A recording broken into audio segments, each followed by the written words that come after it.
ধরো ধরো না না আমি সাইন করব না, না আমি সাইন করব না এখানে। আপনার কি লজ্জা শরম নাই? সেদিন যে বারবার বইলা গেলাম আপনারে চলে যেতে, আপনার এই যে চেয়ারটা খালি করে দিতে, কেন শুনতেছেন না কেন? কি সমস্যা নাকি আপনি? তোমার কথা আমি কি শুনবো? হ্যাঁ ম্যাডাম এদিক তাকান, আপনার কোনো যোগ্যতা আছে?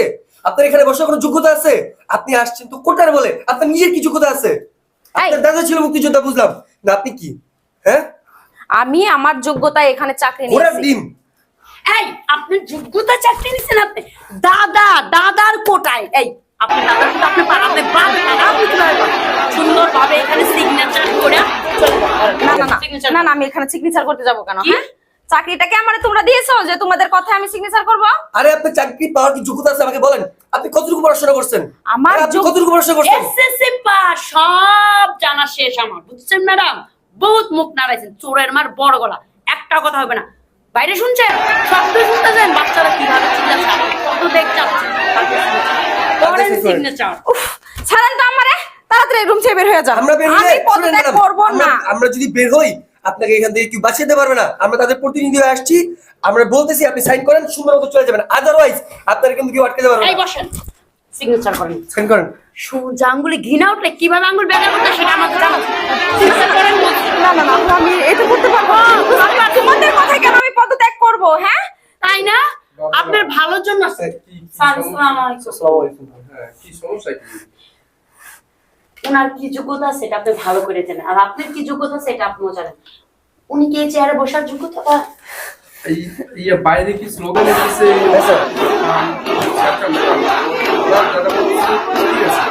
আপনি আপনার দাদা কোথায় আসছেন?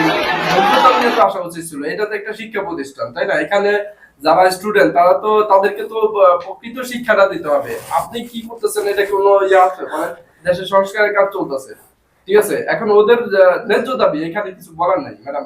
সসম্মানে আমার মনে হয় আপনার পদত্যাগ করাই উচিত। কি আপনার মুখে এই কথা? হ্যাঁ ম্যাডাম এখানে আসতে হলে না অন্তত মাস্টার্স কমপ্লিট করতে হয়, আর আমি খবর পেয়েছি আপনি মাত্র এসএসসি পাস। তাহলে আপনি এখানে কিভাবে বসলেন? আমি আমার যোগ্যতা নিয়ে আমি এখানে এসেছি। আপনার জায়গায় সাইন থাকার কথা। যোগ্যতা নিয়ে, আপনি দাদার যোগ্যতা নিয়ে, উনি মুক্তিযোদ্ধা, ওনাকে সম্মান করি আমরা, দেশের জন্য উনি অনেক করেছে, আমরা ওনাদের সম্মান করি। কিন্তু আপনাকে না, আপনি অনেক নাটক করছেন। না না না না আপনি যে বেশি কথা বলেন, ওই যে বাইরে যে মিছিল হচ্ছে ওইখানে নিয়ে খালাটা টোকা দিয়ে দিব, ওদের যে ভিতরে নেই আপনার পরিস্থিতি কি হবে সেটা বুঝতেছেন আপনি? আপনার কেসের জায়গা থাকবে না, বুঝছেন? তাড়াতাড়ি সাইন করেন। আমার একটা কথা বলতে দিন। আজকে যদি আমার দাদা বেঁচে থাকতো সেও তো একটা চাকরি করতো, তাই না? আজকে সে বেঁচে নাই, তার জায়গায় আমি আছি। এখানে আপনাদের কি সমস্যা? তাই না? দাদা যদি থাকতো আমাদের কোনো আপত্তি ছিল না, কিন্তু আপনি এটা পান না, আপনি নাতিন হন, বুঝেন না কেন? ম্যাডাম একটু রাখো, শুনেন ম্যাডাম, যদি আপনার দাদা বেঁচে থাকতো মুক্তিযোদ্ধা হিসেবে সবাই তাদেরকে সম্মান করে, ঠিক আছে? কিন্তু আপনি যেটা করছেন আপনার তো যোগ্যতার উপরে ভিত্তি করে এই পজিশনে আসা উচিত ছিল, তাই না? আপনি কি পড়াশোনা করছেন এটা সবাই জানে। আপনি দেখেন আপনার যে আমি এত যোগ্যতা দিয়েও আমি সেখানে বুঝতে পারি একবার বিশেষ সার্কিট নাম্বারে আমি বিশেষ করলাম, কি হলো, কি ইয়াটা পেলাম, সম্মানটা পেলাম। অথচ আপনি কি করতেছেন কোঠার বলে এসে এখানে, এইটা ঠিক হয় নাই। এখন এই যে বাইরে হইতে পারতেছে না, বাইরে স্টুডেন্টরা মানে এভাবে এই করতেছে। একটু প্লিজ আপনি ওনাকে বের করুন তো অফিস থেকে। এখন দিব, ডাক দিব, দরজা খুলে দেব? আমার কি যোগ্যতা আছে এটা তো দেখবে আমাদের সরকার, তাই না? এখানে ও আপনাদের সরকার তো লেজ গুটায় পলাইছে, আবার কিসের সরকার? এত কথা আবার সিগনেচার উনি শুধু আমাদের শুনবেন। ধরো দেখি ধরো না না আমি সাইন করব না, না আমি সাইন করব না এখানে।